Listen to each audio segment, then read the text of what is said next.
All right, we are recording. Have a red writing utensil at the ready. We're going to check off the answers for number 63. What? Relax.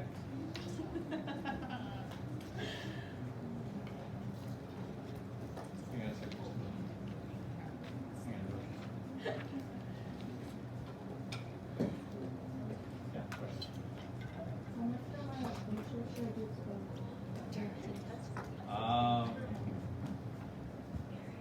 Check the, well,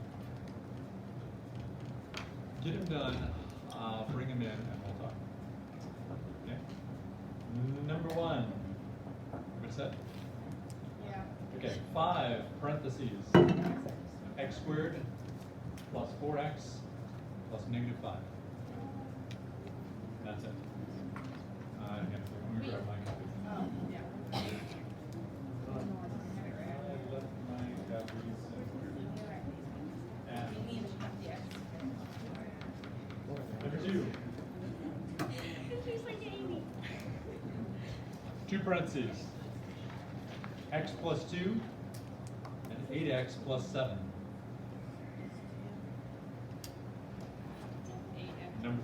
Correct. Number 3, there's a GCF in front of negative 11x squared. Then inside the parentheses is 2x plus negative 5. It repeats up number 3 first of all. Number 4 is prime. Number 5, there is a GCF of x to the 50th power, x to the 50. Then inside the parentheses is x to the 150 plus x to the 50 plus negative 1.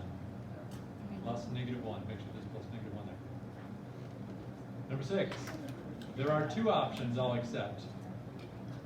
You could pull an x out in front, leaving 1/2 x squared plus 1/2 x plus negative 1/2.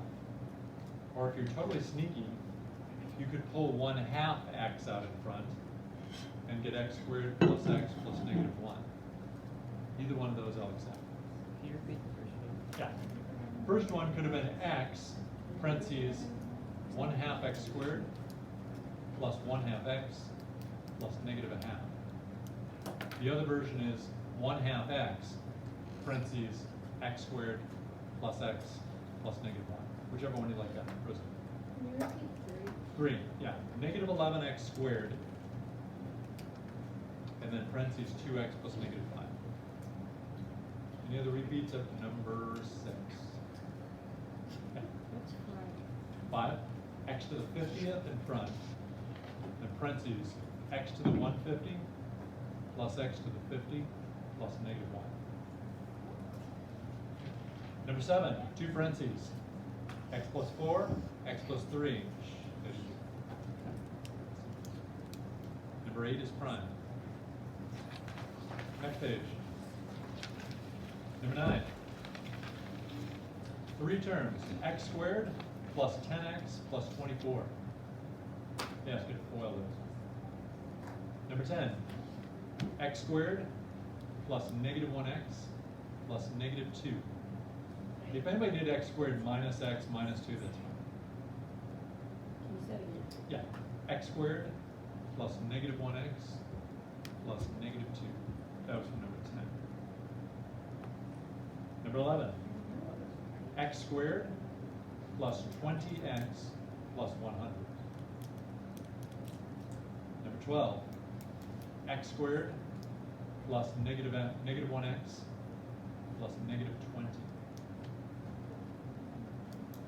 Number 13.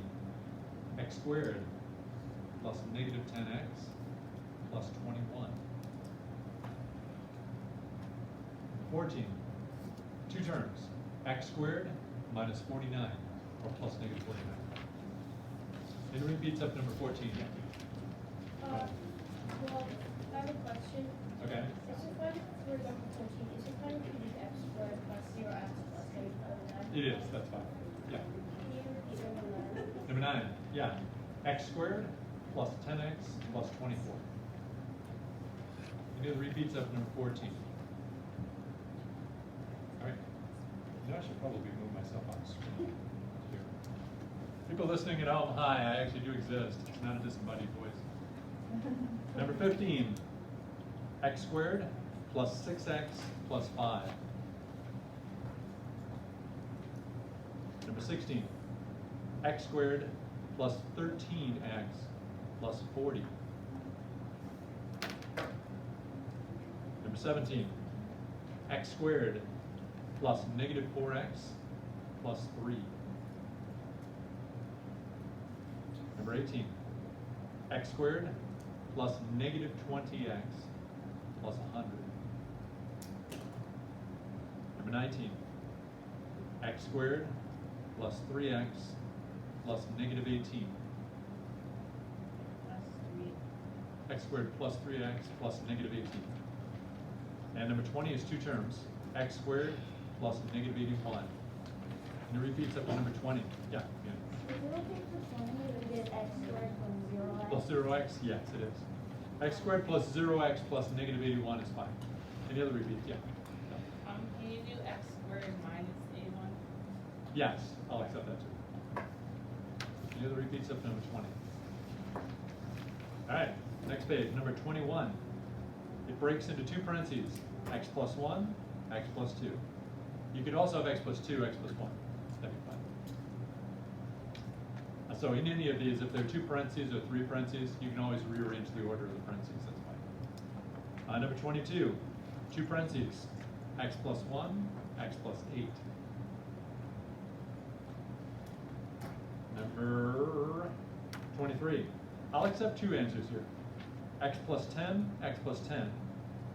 Or if you're sneaky, you could do x plus 10 parentheses squared. It's not required, but you could. Because it means the same thing. Number 24 is prime. No. 25, two parentheses. Yeah. X minus 1, x minus 8. I did x plus negative 1, x plus negative 8. 26, two parentheses. X plus 2, x plus 10. Number 27, two parentheses. X plus negative 4, x plus negative 9. Minus is fine. 28, there's a parentheses with one of each. X plus 5 and x plus negative 8.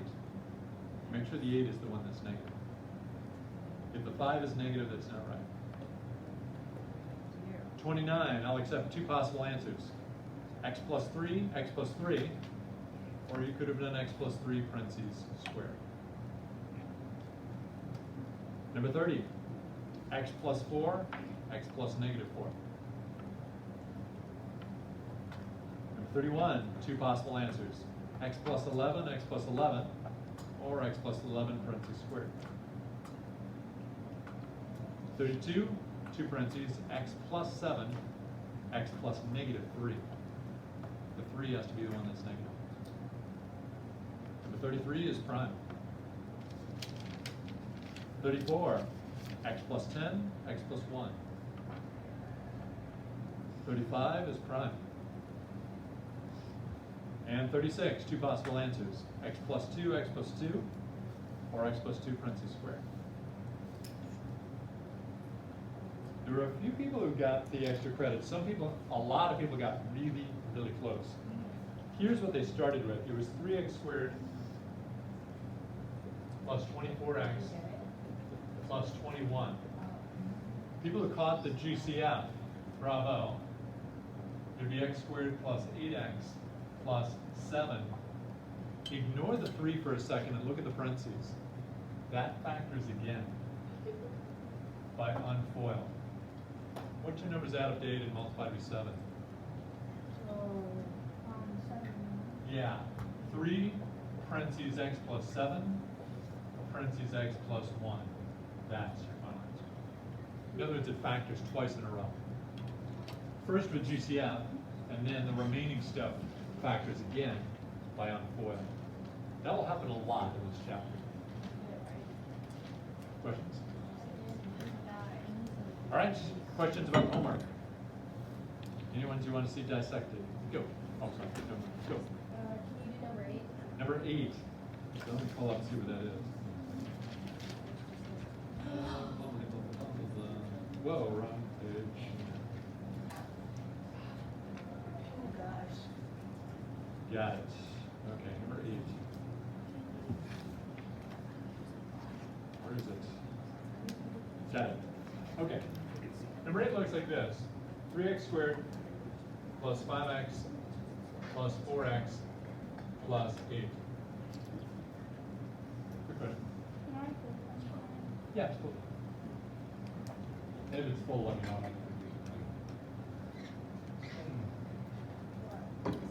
Isabella, how many terms? I mean total. 4. So what method does it kind of remind you of? Factor by grouping. Right. Now, you might be tempted to add these up and make 9x. That does work, but it'll actually spoil the factoring method. Because factor by grouping needs 4 terms. Question? If you did add them up, could we turn it into unfoil? There's a catch with unfoil. Unfoil doesn't work if you have a number in front. If you have anything other than plain old x squared. We're going to get into more detail on that today. But unfoil, once you have a 3 in front, game over. So you either hope and pray that you can factor it out, which in this case there's no GCF of 3. So this would be doomed. Or nothing. So we'll get more on that today. Is there a little miniature GCF in this pair? Yeah. X. What's left behind? 3x plus 5. Good. Isabella, take over. Is there a little mini GCF here?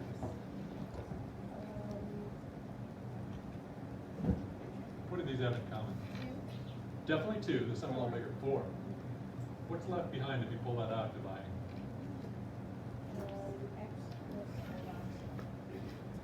X plus what? 8. Divided though. Oh. 2. 2. Nice. Question. Is this going to work? No. No. What's wrong? Me? Oh. Yeah. Why doesn't this work? Well, Just visually. you can't do anything. Why not? Sometimes factoring by grouping works. The x and the 2 aren't, they don't have, like they don't both have x's. You're getting close. That's more. You're getting warm. Go. The numbers in the parentheses are not the same. Right. In other words, the parentheses have to be identical. Oh. They have to be exactly the same to pull out front. Otherwise, game over. This thing is front. And the reason why, because factor by grouping only works if you had like x plus 2, x plus 2. Or 3x plus 5, 3x plus 5. They have to be identical. Then you can yank it out in front. If they're different, hit the brakes and just right front. Then you're on. Next. Give me another one. Go, Brennan. I'm sorry, which one? 3. 3, yeah. Negative 22x cubed. Plus 55x squared. Actually, I'll have you talk me through this one. What do these two have in common? Start with the number. What's the biggest number they have in common? The x. Number first. The number? Yes. Oh, the 2. The biggest number that goes in 22 and 55. That's the same. 22. 22 doesn't go into 55 though.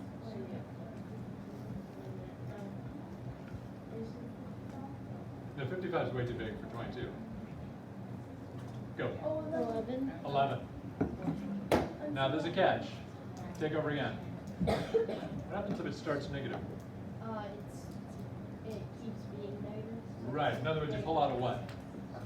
Pull out the Negative. Negative what? 11. Good. And do they have anything else in common besides number? Go. They both have x. How many x's in common? Well, there's 2 x's in one, 2 x's in the other. So how much can both of them give up in common? 2. 2. So you put x squared. Does that make sense? If both of them can surrender 2 x's, then you pull out 2 x's, x squared. If you do that, what's left behind? Rob. What would be left out of this thing? 2x Yeah, a 2 and an x, and then keep going. plus negative 5. I like the negative, where did it come from? Where did the negative come from? I'm sorry? The negative one. Yeah, you divided a negative 11 up front. You're basically undistributing, divide by negative 11x squared. This turns positive, this turns negative. That's your answer. The stuff inside is too small to factor again. Questions? Yeah. 6, definitely. Again, there are two ways to think of number 6. Let me scoot this out right just a second. Half x cubed plus 1/2 x squared minus 1/2 x. What do they have in common? Andy? They all have a half in common. This is one possible answer. What else do they have in common? An x. Now be careful here. If you yank the half out and you yank 1x out, what's left out of this? Wait, you yank 1/2 x out? Yeah, the half is gone and one of the x's is gone. X squared. Good, keep going. And x. X, And negative 1. yeah, plus negative 1. Done. That's it. There is another way to do this. There is an argument. Can somebody tell me what GCF stands for? Yeah. Greatest common factor. Greatest common factor.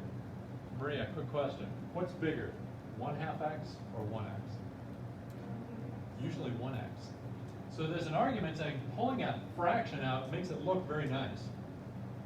But technically, you could also pull out the greatest common factor. And I'll give you this one. There would be a 1/2 still left in. 1/2 x squared plus 1/2 x plus negative 1/2. I'll accept either one of these. This is technically the GCF, but this technically looks better. So mathematicians of the world are kind of split as far as which one would be the best to do. So we allow both. Okay. Okay, so either one of those is fine. Next. Any others? Yeah. 5. Yes. X to the, I'll squeeze it in down here. X to the 200th plus x to the 100th minus x to the 50th. I would strongly advise you do this. Everybody look up here. Put a 1 in front, put a 1 in front, add the opposite and put a negative 1 in front. What's the greatest common factor? Go. X to the 50th. Ready? Actually, John, take this one. How many x's are left after a yank this? 150. Correct. Keep going. Plus x, 50. 50. And then what's left? Plus negative? Yep, negative 1. X, oh, nothing. Right, so negative what? There is something left, it's not blank, but it's staring at you. 1. 1.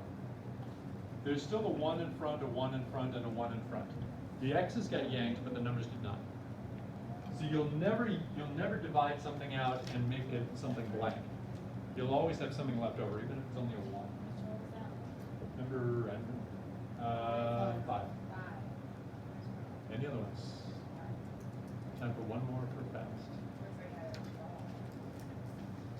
Going once. What?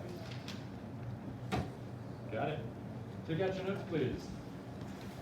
Let's talk a bit about the next factoring method. One little comment on unfoil. We touched on it in the review of the homework. And I promised you I would give you a list of all the factoring methods that we're going to cover this chapter. So please write the following down. It's a rather big chart, so have your homework up and running. So here is the factoring method.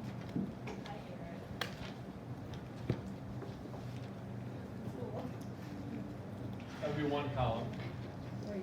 And then there are 3 other columns I'd like you to comment on. The number of terms. Yes, please. Degree. And special conditions.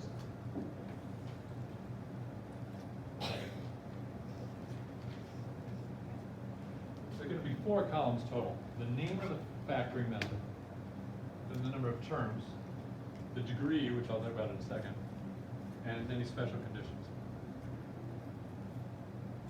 Does anybody happen to know what degree means?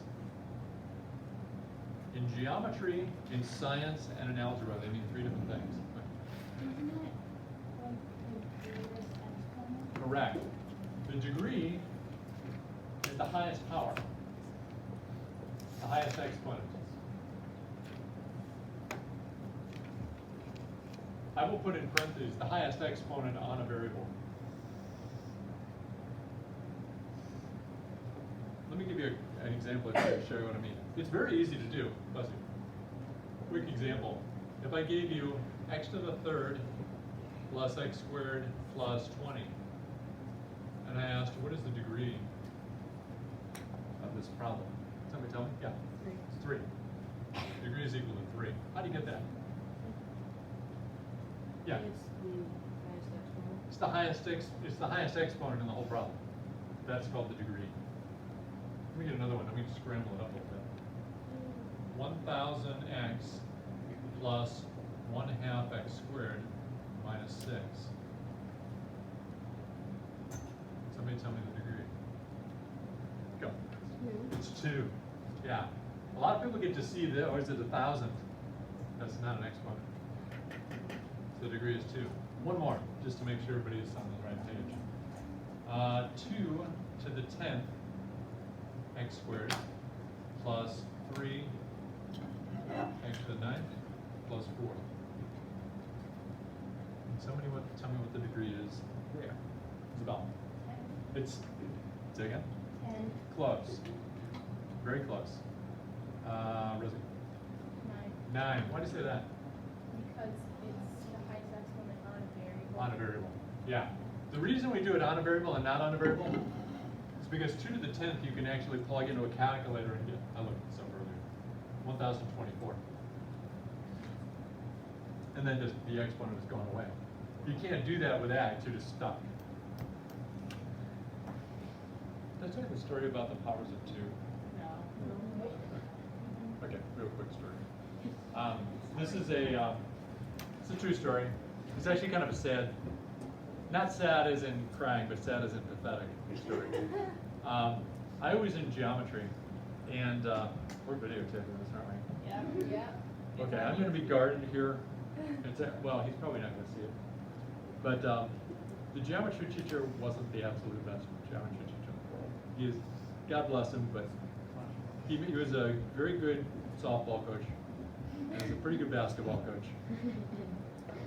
Yeah, and I'll leave it at that. But I was really pretty bored in geometry. So, I don't know, maybe this is a guy thing, but have you ever, like, if you have a calculator, you know there's a point where if you hit multiplication twice in a row, it repeats the, like if I do 1 times 2, and then hit equals, it goes 2, 4, 8, 16, 32, 64. And it just, if you do 1 plus 1, and then you go 2, 3, 4, 5, 6, 7, 8, 9. I mean, to show you how little lives we had, a bunch of the guys in geometry were, like when we had study time to work together, you're just saying, okay, ready? And this is a super duper guy thing. So, and we're competing to see how many times, who could hit equals the fastest number of times in a minute. It's like, okay, ready, go. And it's like 155. I beat you, you got 146. And our calculator was, the equals was destroyed by the end of the year. I just hit it 5,000 times in the last week. What's wrong with this? So I was just kind of bored. I didn't have anybody else to compete with on this. So I was just sort of going, I was doing the times twos just because I was so mind-numbingly bored. I was saying 2, 4, 8, 16, 32. And I just kept doing it for like 6 months. And I took up forever because I don't memorize things very quickly. But you do something for 6 months, you do remember some things.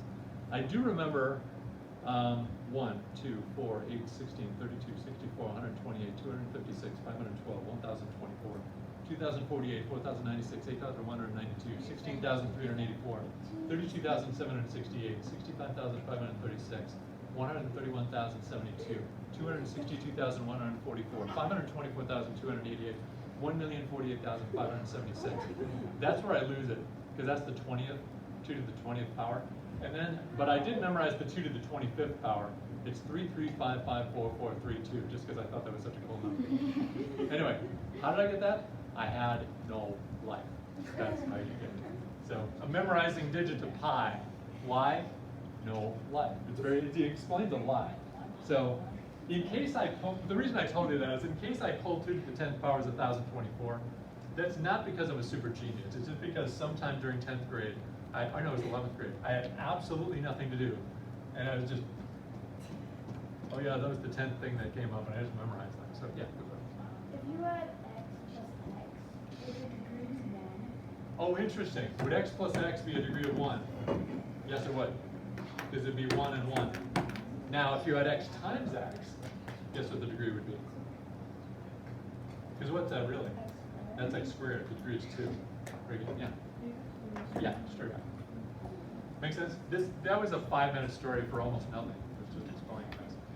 Now, is everybody okay with what degree means? Yes. The highest power on a variable. That's a degree. That's what we're talking about here. Some of the factoring methods work depending on what degree you are. Okay, I'm going to get rid of these things. Well, actually, no. Let's get rid of these. Now, first method, you tell me. What's the first method everybody should always try first? Go. GCF. Greatest common factor. How many terms do you need in order to try GCF? Kind of a trick question. Oh, I Any know. number of terms. Oh. Perfectly okay with any number of terms. You could try with 10 terms if you wanted. As long as there is a GCF, you can try it. What's the degree you need for GCF? What's the highest power you need for GCF? There is no limit. It's very easy to please. You can try it pretty much any time. There is one special condition when you do GCF, and you know it. It's called the Murgatroyd story. If the lead, this is the technical term for it, if the lead coefficient, what's a coefficient? Like if I gave you like 8x to the 7th, what's the coefficient? Go. 8. This is the coefficient. And then this is the base, and this is the exponent. Okay? So if the lead coefficient is negative, what should you do? What's the rule? If the lead coefficient, in other words, if it starts negative, go. Pull it out. Yeah, pull out the negative GCF.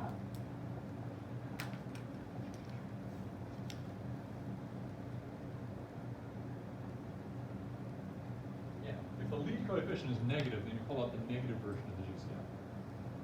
Okay, so I'm going to number these. This is number 1. Number 2, we actually, yeah. Yeah, absolutely. Go for it. Number 2 is actually what we just learned yesterday, unfoil. Grouping actually comes down in as number 4. We did it out of order because it's so closely related to GCF. But unfoil, that does require a certain number of terms. How many terms were there when you actually tried? Yeah, right. 3. It needs 3 terms. No choice than that. It must be 3 terms. Degree, what's the highest power? Yeah. Can it be like 2 or 4 or 6? Well, actually, technically yes, but 99.9% of the time, it's 2. It's 2. Something has to be squared in order for this to work. And a special condition, there has to be the lead coefficient. By the way, the lead coefficient, it's the one that, the very, very first one, if it's in standard form. If the lead coefficient has to equal 1. In other words, there has to be no number in front of the x squared except 1, which is invisible. There is kind of a code for using unfoil. We did this in high school. It's a way to memorize it. 3, 2, 1. 3 terms, degree of 2, 1 in front. That's the only time unfoil will work. If you have any number in front other than 1, unfoil is helpless. It will not be able to work. Maybe I have to try another method. 3, I'm going to give you the names of these. We have not covered these yet. The third is called binomial squared.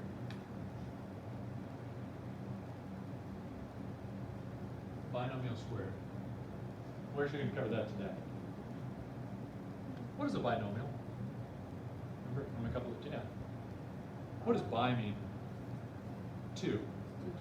2 terms, exactly. A binomial is something with 2 terms. So technically, when we're up here with 3 terms for the unfoil, does anyone know what that's called?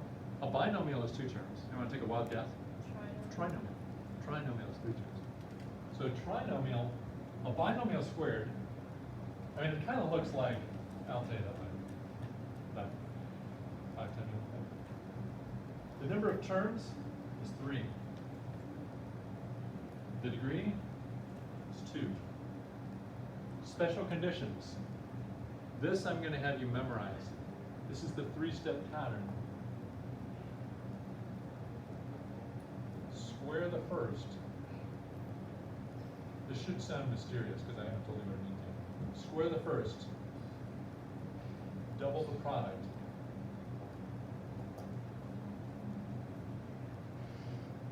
Square the last.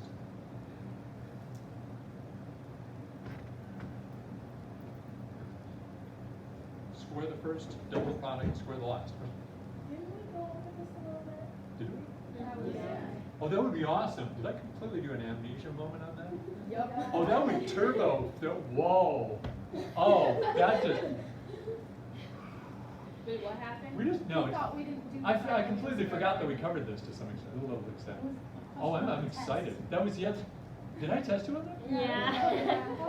It's like, I never knew having amnesia was so much fun. So, all right, square the first double ride, square the last. It's like I got Christmas presents in, September. Because I have amnesia. Is it Christmas already? Anyway, number 4. Difference of 2 squares. Did I cover that? Okay, good. So I haven't forgotten absolutely everything. Difference of 2 squares. The number of terms is 2. The degree is 2. I will say parentheses or even number.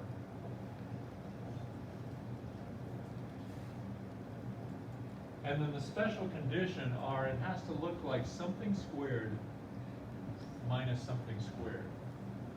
A difference is a subtraction problem.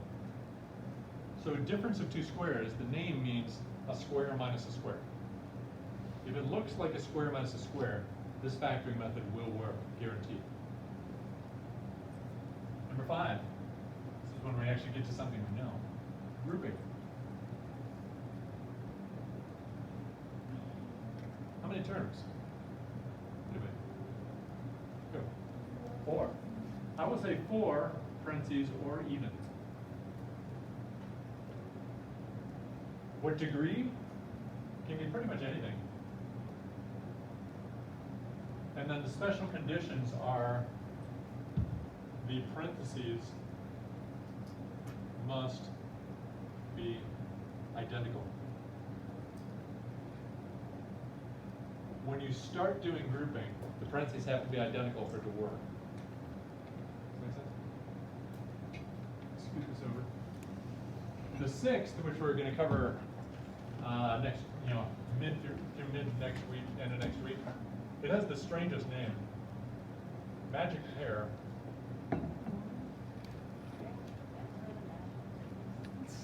Magic pair. I will say, magic pair is closely related on foil. It is sometimes called, I'm recording this. By the way, people listening at home, don't take this literally. This is a metaphor coming up. It's called unfoil on steroids.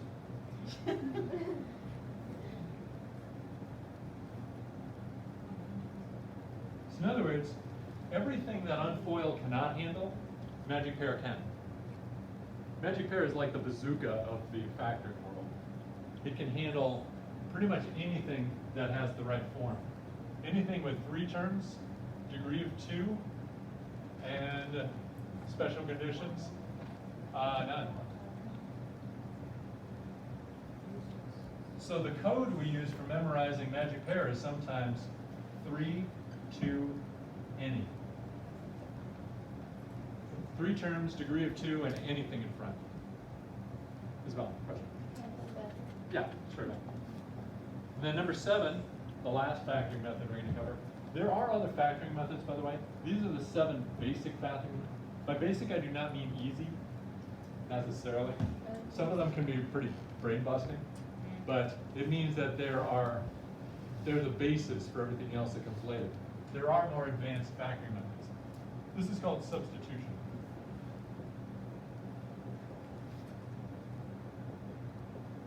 This is also known as, it's kind of a fun word, pseudo square. Pseudo square. Substitution is a more common name. The thing to remember about substitution, it's optional. You never ever have to use substitution. It's always taking something you could do another method, just making it easier. Substitution is just a method to make one of the other 6 methods easier. It is optional. So substitution can be pretty much anything and anything for the number of terms and the degree. And for basically for when terms are large or strange. And again, I'll show you about that next week. But there's the chart. These are more or less actually in order that you should do them. You should always try GCF first, then try unfoil, then try binomial squared, blah, blah, blah, blah, blah. Can you ever skip steps? Yes, if you know it just doesn't qualify. Let's say you have a 4-term polynomial, and it doesn't have a GCF. Always check GCF. Well, let's say you have 4 terms. Look at unfoil. Should I bother looking? No, 3 terms is for that. How about binomial squared? No, skip it. Different 2 squares? Skip. Grouping? Ding, ding, ding, ding, ding. That's the next one I'm trying. So is it possible to skip some methods? Yeah, if these are disqualified. Okay. So for today, this is truly a bonus. The square the first, double product, square the last. Let me just try one sample problem with you. I want to see if you can do it backward. This was actually kind of sort of, I think it was an extra credit question on the test. Extra credit question on the first one. If I get this, x squared plus 10x plus 25, can somebody tell me if a binomial squared makes that? Square the first, double the product, square the last. Rob, what do you think the first was? Square the first came from x. Give me a hint. Look at the last. Guess where it came from? Plus what? 5. You're done. That's binomial squared. It is actually arguably the fastest factoring method of all the methods. If it works lightning fast. Yeah. So are those the problems you're going to do? Now they get a little bit more involved. Watch this. 100x squared. There's 2 more quick examples, and then I'll give you some done work. Plus, hang on a second, I gotta think of a good one. Yeah, 60x plus 9. Can somebody tell me the binomial squared this comes from? Take a stab and guess. And I will give you a hint. Square the first, double the product, square the last. I'll tell you right now, the terms that are easiest to play with are the first and the last. Is it 50x? Good, but that'll be adding. Not 50, but what number times it tells 100? 10. Ah, so 10 what? And then x Plus what? 3. Got it. That's it. There's one catch. You use the first term, you use the last term. What's this for? This is to check your answer. Same thing here. I want to check your answer. What's x times 5? 5x. Double it. 10x. Remember, it's supposed to be square the first, and then what? Double the product? Does that work? Yes. So this is correct. Let's try it down here. What's 10x times 3? 30x. Double it. 60x. Does that fit what we have? Then this is correct. One last problem, and it's a curveball. Beware. X squared plus 4x plus 16. Try it. I'll warn you ahead of time, it's a little tricky. Rob, go. X plus 4. Looks like x plus 4. Where do you get that from? Where do you get the x from? X squared. Where do you get the 4 from? 16. Yeah, that is perfectly logical. There's one step we have to do yet. Mary. Square the first and then double the product. Double the product should be this. Try it. What's x times 4? Now double it. 8x. This thing should be 8x. And it isn't. Guess what? That is not the answer. Not your fault. This thing is prime. It was deceptive. It's like, it's so close. Hold on, I need my blade with this. It's so close. It was so tempting. It was such an enticement. I don't know if you've ever heard the reputation of going into a big city. I like Grand Rapids in the city. Yeah. Don't tell me What's going on? that. $50, serious. Wait, Hey, for hey. a pencil? Everybody's doing it. Come on. Your parents will never know. I'm still building this. I'm dead. It's like, okay, Mr. Maltby is going to be watching this on YouTube.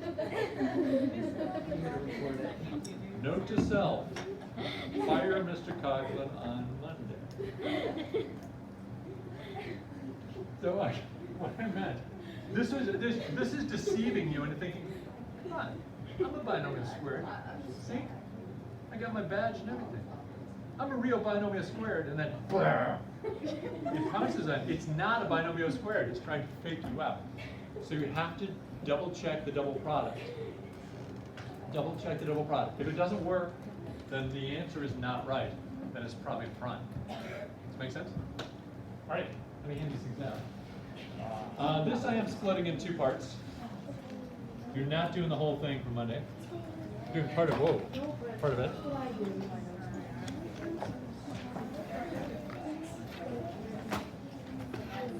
For those of you listening at home, it's in class 64. I'll send you a copy, digital. I will, and I'll put it up on the board as to how many problems you have to do. This assignment has both binomial squared and difference to squares in it, so I don't want you to do both, just the binomial squared part. So I'm about to write it. So what I'd like you to do is up to number 26. Homework, this is in class number 64. I just want you to do numbers 1 through 26. Okay, that'll be good for Monday. Okay, that's for the people at home. And I'll write it up here. So in class number 63 is already done. That was for today. The number 64, all I want you to do is number 1 through 26 for Monday. And if you want to look ahead, I want you to finish number 64 for Tuesday. So there is reading in there that does explain different two squares. If you're into reading, you can try the other stuff. Otherwise, yeah. So you got about 5 minutes. You're welcome to work on that a little bit. Actually, no, I took like 4 minutes. So So don't worry, don't get too attached to your new spots, because it's gonna be about 3 minutes before we pull the plug. Right now, for those of you listening at home, thank you for your attention. Please don't report me to the police, and we'll see you later. Am I hitting the right button here? Yeah, yeah.